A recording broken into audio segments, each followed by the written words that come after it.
वो हरियाणा में एक सरकारी कर्मचारी था। उसके बाद उसने रिटायरमेंट लिया, लेकिन रिटायरमेंट के बाद उसकी जिंदगी पूरी तरह से बदल गई। वो डिप्रेशन का शिकार रहने लगा। उसे physical problems, medical problems, mental problems तक होने लगी। 1.5 साल तक वो बेड पर ही पड़ा रहा और किसी के सहारे के बिना तो वो उठ भी नहीं सकता था। लेकिन उसके बाद उसने अपने दिमाग को समझाया, अपनी विल पावर को जगाया और आज वो बंदा 60 की उम्र में एक सीनियर एज रैंप मॉडल और एक एक्टर है। Yes guys, I am talking about Dinesh Mohan. Guys, यहां सीखने लायक बात यह है कि अगर आप कुछ भी जिंदगी में नया करना चाहते हो तो age is just a number.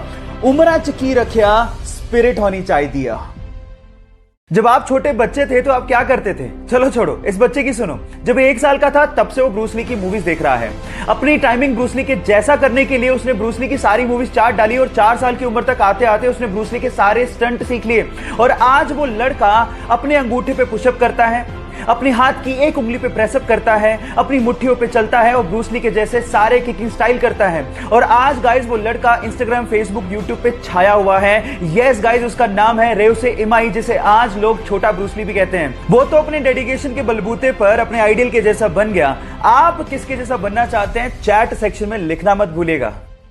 जब 1965 में पाकिस्तान ने भारत के खिलाफ जंग शुरू कर दी तो तब के प्रधानमंत्री श्री लाल बहादुर शास्त्री जी ने सेना के हाथ खोलते हुए कहा कि तुम ईंट का जवाब पत्थर से दो। लेकिन इस बात से नाराज होकर अमेरिका ने भारत को धमकी देना शुरू कर दिया और कहा कि अगर भारत ने जंग बंद नहीं की तो अमेरिका से आने वाला गेहूं भारत को नहीं दिया जाएगा, वो बंद कर दिया जाएगा।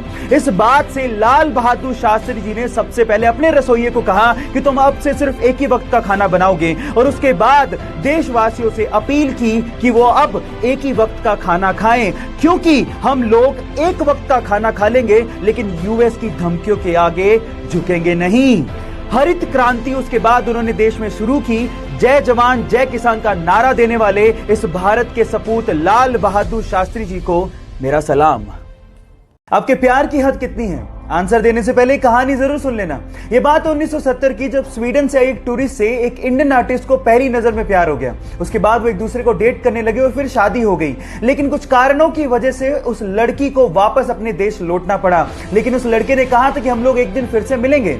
इतने पैसे नहीं थे कि वो लड़का फ्लाइट ले सकता, इसलिए साल भर बाद उसने अपना सब कुछ बेच के 60 रुपए में एक साइकिल खरीदी और 500 रुपए लेके दीवाना निकल पड़ा दिल्ली से अपने प्यार से मिलने। और 4 महीने की मशक्कत के बाद, कोई टेक्नोलॉजी ना होने के बावजूद भी वो स्वीडन पहुंच गया। इतना शिद्दत वाला प्यार देखकर लड़की के माँ बाप ने लड़के और लड़की की फिर से स्वीडन में शादी करवा दी। है ना जुनूनी बात? आपके प्यार में कितना जुनून है? चैट सेक्शन में लिखने मत भूलिएगा।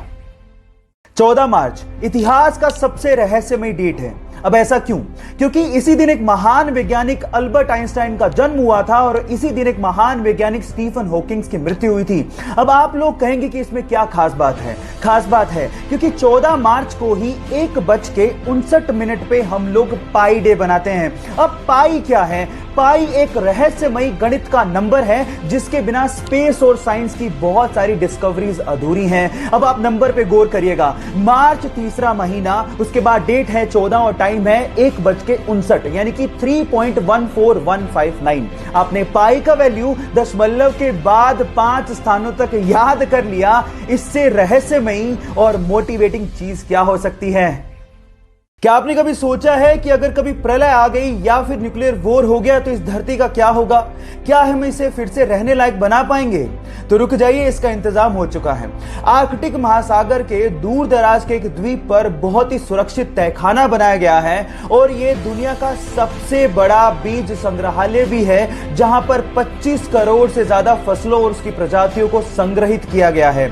यह इतना सुरक्षित है कि अगर कोई आपदा आती है या फिर न्यूक्लियर वॉर होता है तो उस तहखाने को कुछ भी नहीं होगा और मानव जाति को फिर से फलने और फूलने का एक मौका मिल जाएगा। उस सबसे सुरक्षित संग्रहालय का नाम है स्वालबोर्ड सीड वोल्ट। सो गाइस, घबराने का नहीं, क्योंकि हमने अपनी इस प्यारी सी धरती को किसी भी आपदा से बचाने का काम शुरू कर दिया है। सुबह होते ही झोला लेके वो घर से बाहर निकल जाते हैं, पर अपने काम के लिए नहीं, बल्कि उस काम के लिए जिससे दूसरे की जान को बचाया जा सके। वो पेशे से डॉक्टर नहीं है, लेकिन जिसकी जान बच जाती है उसके लिए वो भगवान से कम भी नहीं है। सुबह होते ही झोला लेके वो गलियों में निकलते हैं और लोगों से अपील करते हैं कि उनके घर में अगर कोई अनयूज्ड मेडिसिन है तो उसे वो डोनेट कर दें। फिर उन मेडिसिन को इकट्ठा करके वो जरूरतमंदों को और गरीबों को फ्री में बांटते हैं। लोग प्यार से उन्हें मेडिसिन बाबा के नाम से जानते हैं। है ना बड़ी बात? तो इंसानियत की इतनी बड़ी मिसाल देने वाले ओमकार नाथ शर्मा जी को मेरा सलाम।